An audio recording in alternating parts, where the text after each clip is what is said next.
शांत एकदम मस्त रहो, भगवान के दास हो, इस बात की ठसक में रहो। संतुष्टायेन केन का मतलब हर स्थिति में संतोष धारण करो। ये लंबे जीवन की बात है, कोई एक दो दिन की नहीं। उगताए हुए पुरुष को परमार्थ की सिद्धि नहीं होती। अरे जल्दी जल्दी काम नष्ट हो जाए, क्रोध में बने रहो भैया, तू भी बने रहो। श्रीपाद प्रबोधानंद जी ने आगे श्लोक में कहा था, जब पीछे अंतिम की तरफ चल रहा था, कि अय काम क्रोध लोभ मोह मद मत्सर, आओ तुम्हारा स्वागत है, तुम हमारे हृदय में वास करो। ये भरोसा दृढ़ भगवान का, ये उपासना भरोसे की होती है। इसमें ज्यादा क्रियाओं का महत्व नहीं है, इसमें चिंतन का महत्व है। निश्चिंत हो जा, राधा राधा राधा, कलम उनके हाथ में है, और जिससे उनकी कलम रुक जाए वो पावर हमारे हाथ में है। अनुलिख्या अनंतानपि तदपराधान मदपतिर महाप्रेमा विस्तस्तो परम देयम विमसति। क्यों? तब एकम श्री राधे गृणति ही नामामृत रसम।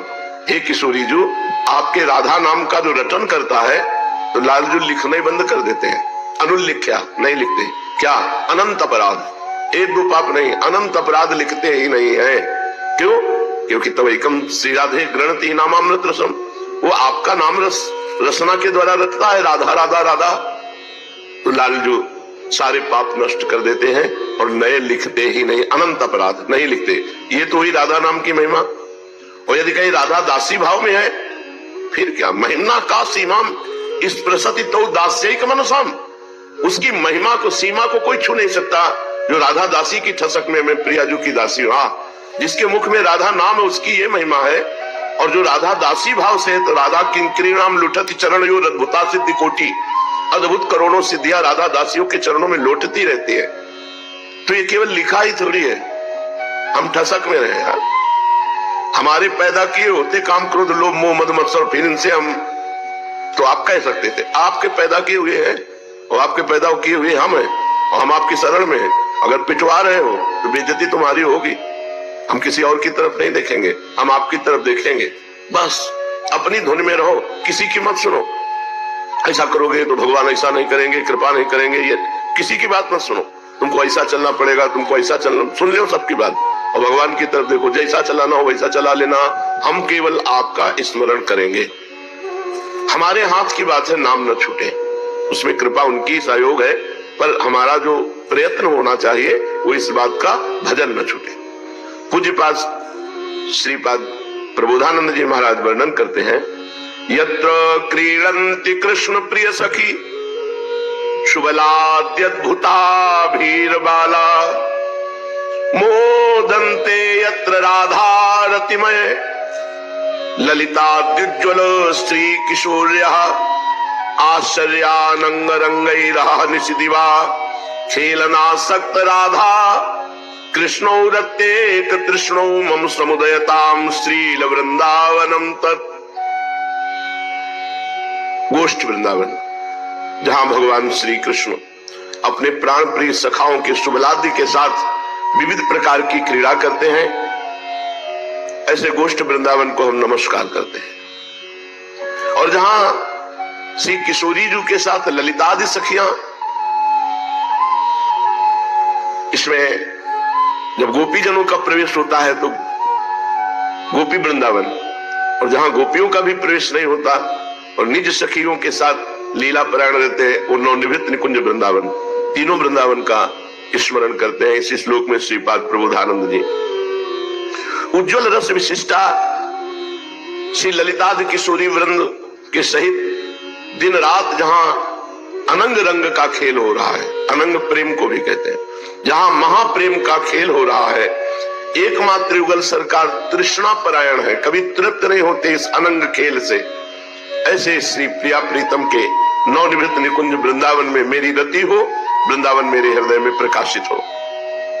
स्वच्छम स्वच्छंदमेवास्त्यति मधुर रसाद निर्झरादम पातम, भोक्तुम स्वादो निकामम सकल तरुतले शीर्ण पर्णानि संति, कामम निश्चितवातम विमल गिरि गुहा जस्ति निर्भाति वस्तुम, श्री वृंदारण्य में तदपि यदि जिहा सामिहा तोष्मी। वृंदावन में जो स्रोतों से, जो जमीन से जल निकलता है, वो समस्त पापों को नष्ट करने वाला है। यहाँ का हर जल चरणामृत के समान है, क्योंकि प्रियालाल के चरण रज से युक्त भूमि है, रसिकों की चरण रज से युक्त भूमि है। तो जब जल वर्षा होता है तो यही सब भूमि के अंदर जल जाता है। तो हम नित्य चरणामृत का पान करते हैं। वृंदावन का जल पीने का मतलब है चरणामृत का पान करना। यहाँ का जल प्रतिपल हमें निष्पाप करता जाता है, जैसे गंगा जल, यमुना जल। ऐसे यहाँ का कोई भी जल हो वृंदावन ब्रजधाम का, वो परम पवित्र यमुना गंगा के समान ही है। अति मधुर रस विशिष्ट, यहाँ अति मधुर प्रेम रस प्रदान करने वाला, रस विशिष्ट माधुर्य महारस में निमग्न कर देने की सामर्थ्य यहाँ के पानी में है। सच्ची माने है। नियम ले लो कि हम वृंदावन के जल के सिवा और बाहर का जल नहीं पिएंगे। फिल्टर लगा लो, यहीं का पानी फिल्टर करके पियो, बाहर का नहीं। सौभाग्य मिला है, जैसे हम लोग गंगा किनारे थे तो गंगा जल ही पीते थे, केवल गंगा जल। बगल में सुविधा है तो उसका पान नहीं करते थे, कुआं है, हैंडपैप है, न उसका सेवन करते थे। बस इतना ही सेवन हो जाए, शौच हो आए, हाथ मटिया लिए, और नहीं तो बस गंगा जी का ही सेवन। तो ऐसे ही वृंदावन के जल का नियम ले लो। आप धामवासी हो, यहाँ वृंदावन का पानी फिल्टर मशीन लगा लो, फिल्टर करके श्री जी को भोग लगा के प्रसादी जल पान करो। यथेच्छ भोजन, जो गृहस्थ हैं धर्म के द्वारा कमाई से भोजन बनाओ और प्रियालाल को भोग लगाओ, फिर प्रसाद पाओ। प्रसाद भुक्तम उच्छिष्टामृत भुक्तवैव, प्रियालाल को अर्पित किए बिना कुछ भी मत पाओ। अमनिया तो पाओ मती, नहीं दासत्व में कलंक लग जाएगा। हम प्रियालाल के दास हैं तो उनका जूठन ही पाएंगे।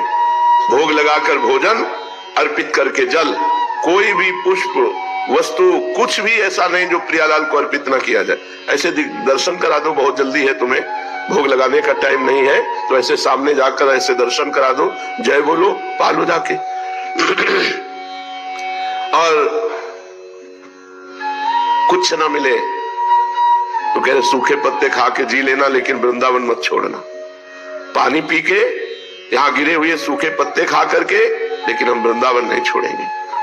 यथेष्ट कामम निशीत वातम विमलगिरी गुहाद्यस्त निर्भाति वस्तु, रहने को न मिले तो फुटपाथ में पड़े, किसी पुराने मंदिर के चबूतरे में पड़े। हमें लगता है 25-30 वर्ष तो ऐसे ही गए। 25-30 वर्ष कभी कमरे में नहीं सोए होंगे, या तो घाट, मंदिर, वृक्ष का नीचे, खंडहर, यही। कभी बिजली पंखा इनके नीचे। कभी जवानी ऐसे गई है कि कभी स्मरण ही नहीं आता था कि कोई संसार के सुख है। बस एक आग लगी थी, कैसे भगवत प्राप्ति हो, कैसे भगवत आनंद की अनुभूति हो। और भगवान की कृपा से ऐसे ऐसे संत मिलते जाते कि और आग बढ़ती जाती वैराग्य की। तो गर्मी सर्दी को सहो, अभ्यास कर लो, वैसे होगा। पूरी सर्दी ठंडे पानी से स्नान करना, गीजर के पानी का प्रयोग न करना। पूरी सर्दी बहुत ठंड लग रही है, नीचे की मार्किन ओढ़ लेना। महंगा कम्बल रखा है, नहीं रखा है सबको दिखाने के लिए, अपनी रहनी में रहे। गर्मी सर्दी सीखे, सहन करना सीखे। नहीं है तो कोई गिरी गुफा में पड़ा रहे, कंदरा में पड़ा रहे, लेकिन वृंदावन वास न छोड़े। कैसी भी परिस्थिति आवे, वो मंद भाग्य है जो सुविधा को लेकर के वृंदावन को छोड़ता है। यहाँ का पानी अनुकूल नहीं, अरे यहाँ बहुत भीड़ है, क्या भजन, भजन तो एकांत में होता है। यहाँ भीड़ के दर्शन करो, इतने में भगवत प्राप्ति हो जाएगी। ये धाम है, पता नहीं कौन सा भगवत प्राप्त महात्मा आपको छू जाए, दर्शन मिल जाए, उसकी हवा लग जाए कि जो जीवन में भजन करने से काम नहीं बनता, उनके दर्शन मात्र से बात बन जाए। ये वृंदावन धाम है, ब्रज धाम है, एक से एक भगवत प्रेमी महात्मा है जिसको कोई जानता ही नहीं। फटे पुराने कपड़े, भीख मांगते हैं, खाते हैं, आपको लगता है अरे भिखारी हैं, उनके साथ राधा कृष्ण डोलते हैं। प्रिया प्रीतम उनके साथ, जहां नाम वाणी, जहां श्याम श्यामा तहां नाम वाणी, निकट श्याम श्यामा प्रगट। जिनकी हर समय नाम और वाणी चल रहा है, वो श्यामा श्याम के साथ डुलता है। हाय बड़ा मंद भाग्य जो ऐसे वृंदावन का हम त्याग करें। महाप्रेमो बोधेर यद अनुपम सारम यदमलम हरि प्रेमाम बोधेर मधुर मधुरम दीपवलयम मुनीन्द्राणाम वृंदई कलितरस वृंदावन महो तदे तद्देहांतावधि समधिवासम दिशतु में। महाप्रेम समुद्र में मानो कोई द्वीप प्रकट हो गया हो, ऐसे महाप्रेम समुद्र में द्वीप की तरह वृंदावन है। श्री हरि के प्रेम सागर का अति महामधुर द्वीप, ये संपूर्ण पुरियों धामों और त्रिलोकी का भूषण है वृंदावन।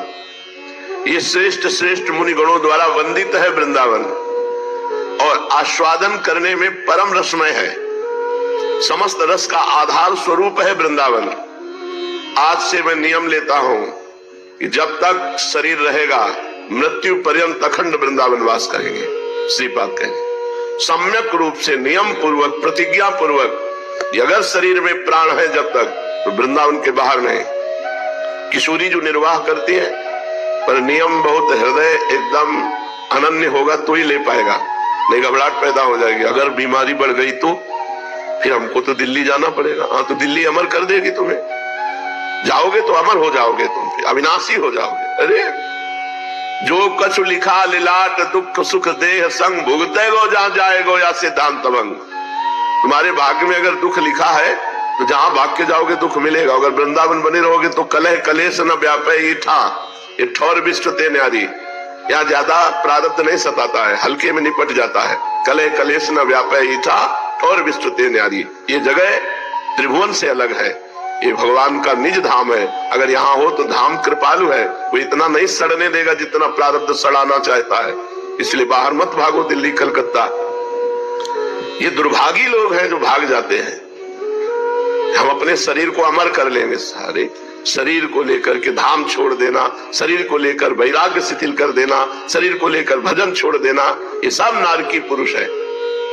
भजन के लिए शरीर छोड़ देना, धाम के लिए शरीर अर्पित करना, भगवान के लिए वैराग्य के लिए शरीर अर्पित करना। मिटा दो अपनी अस्थि को, ये मूर्तवाद। अगर अपना वास्तविक स्वरूप चाहते हो, आनंद चाहते हो तो अपने अभिमान को गलित कर दो, देहाभिमान को मिटा दो।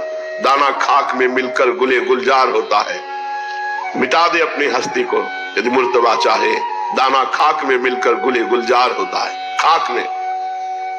श्रीपाद कह रहे हैं मृत्यु काल पर्यंत सम्यक रूप से वृंदावन का आश्रय लेता हूं। ये मैं नियम करता हूं, ये प्रतिज्ञा करता हूं। हमें लगता है ऐसी प्रतिज्ञा, ऐसा नियम ले लेना चाहिए जिसको इसी जन्म में भगवत प्राप्ति करनी है कि मैं वृंदावन छोड़ अनंत ना जाऊं। खंड खंड हो जाए तन अंग अंग सतटूक, वृंदावन नहीं छाड़ियो छाड़िबो है बड़ी चूक। चलते हैं श्रीमद् भागवत महापुराण। श्री सुखदेव जी महाराज का परीक्षित को अंतिम उपदेश। श्री सुखदेव जी महाराज कहते हैं प्रिय परीक्षित, तुम्हें अभी तक हमने जो सुनाया उसे श्रीमद् भागवत महापुराण कहते हैं। इस श्रीमद् भागवत महापुराण में बार बार और सर्वत्र विश्वात्मा भगवान श्री हरि का ही संकीर्तन हुआ है। ब्रह्मा और रुद्र भी श्री हरि ही है, हरि से पृथक नहीं है। हरि ही ब्रह्मा बने हैं और हरि ही महादेव बने हैं। उन्हीं की प्रसाद लीला और क्रोध लीला की अभिव्यक्ति है पूरे श्रीमद् भागवत में।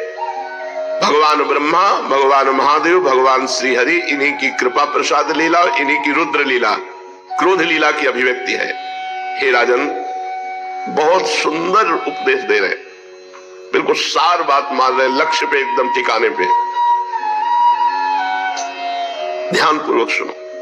हे राजन, अब तुम ये पशुओं की सी अविवेक मूलक धारणा छोड़ दो कि मैं मरूंगा। जैसे शरीर पहले नहीं था और अब पैदा हुआ और फिर नष्ट हो जाएगा, वैसे ही तुम भी पहले नहीं थे। तुम्हारा जन्म हुआ, तुम मर जाओगे, ये बात नहीं है। तुम अविनाशी थे, अविनाशी हो, अविनाशी रहोगे। ये पशुओं वाली बात छोड़ दो कि मैं मर जाऊंगा। जैसे बीज से अंकुर और अंकुर से बीज की उत्पत्ति होती है, वैसे ही एक देह से दूसरे देह की और दूसरे देह से तीसरे की उत्पत्ति होती है। किंतु तुम ना तो किसी से उत्पन्न हुए हो और ना तो आगे पुत्र पौत्रादिकों के शरीर के रूप में उत्पन्न होगे। अजी, जैसे आग लकड़ी से सर्वथा अलग रहती है, लकड़ी की उत्पत्ति और विनाश से सर्वथा परे है, वैसे ही तुम शरीर आदि से सर्वथा अलग हो। हे राजन, स्वप्नावस्था में ऐसा मालूम होता है कि मेरा सिर कट गया है, मैं मर गया हूं, मुझे लोग इस स्मशान में जला रहे हैं, परंतु ये सब शरीर की ही अवस्थाएं दिखती है, आत्मा की नहीं। देखने वाला तो उन अवस्थाओं से सर्वथा परे, जन्म और मृत्यु से रहित शुद्ध बुद्ध परम तत्व स्वरूप है।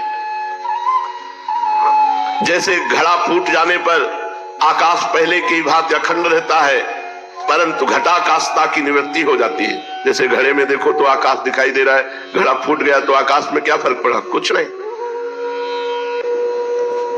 परंतु घटाकाशता की निवृत्ति हो जाने से लोगों को ऐसा प्रतीत होता है कि वो महाकाश में मिल गया। वास्तव में तो वो मिला हुआ था ही। वैसे ही देहपात हो जाने पर ऐसा मालूम पड़ता है मानो जीव ब्रह्म से मिल गया। नहीं, वो ब्रह्म रूप है ही। वास्तव में जीव ब्रह्म ही था, ब्रह्म ही है, ब्रह्म ही रहेगा। उसकी अब्रह्मता तो प्रतीति मात्र थी। मन ही आत्मा के लिए शरीर, विषय और कर्मों की कल्पना कर लेता है और उस मन की सृष्टि करती है माया, अविद्या। वास्तव में माया ही जीव के संसार चक्र में पड़ने का कारण है।